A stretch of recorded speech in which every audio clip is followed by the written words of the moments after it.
So with this route glossary, we break it up into 3 different sections.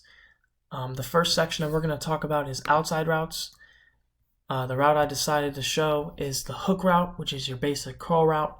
In this picture, we know this is a right receiver with the ball inside of us to the left. So this receiver knows he's going to have his left foot up. He's going to get a good stance start. He's going to run this 12-yard back to the quarterback hook route.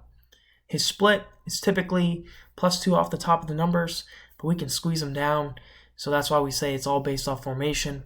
His release is going to be all based off of coverage.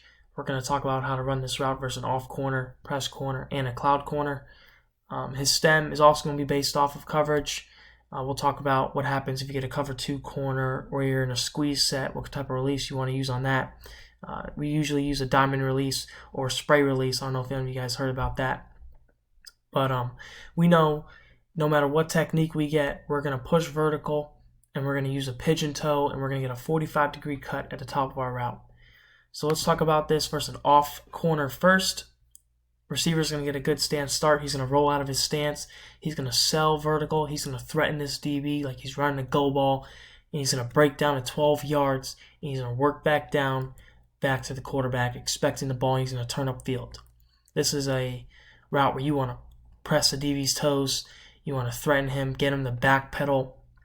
You might even get him to open up his hips.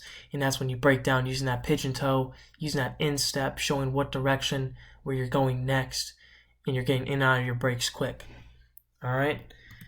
Moving on to this press corner right here. This one requires a lot of patience.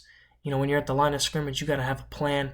You got to get ready to fight. You got to have your hands up. You got to get a good foot fire right here. We're going to outside release this. And we're going to get this DB to run with us. We want to threaten this DB like we're going vertical. Once you get him to open up his hips and you get him to run with you, that's where you get him to make him feel good about himself, and that's where you use the throw-by technique and you break his heart. Now, this receiver, in some cases, may be faster than a defensive back. That's where that requires patience. You got to let this DB feel good about himself. You got to let him feel like he's covering you, and that's when you break his heart and use the throw-by technique.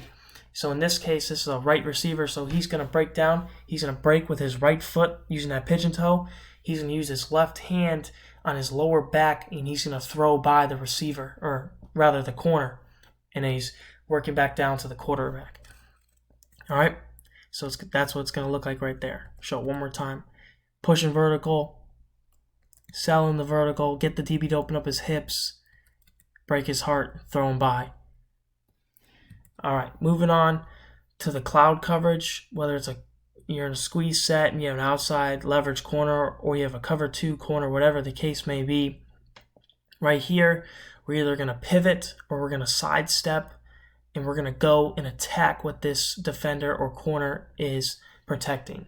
We use a technique called stress and slip. So we're going to go stress what this corner is protecting. We're going to get a vertical stem, and we're going to break down at 12, back to the quarterback. So that's how we run our hook routes versus off, press, and cloud.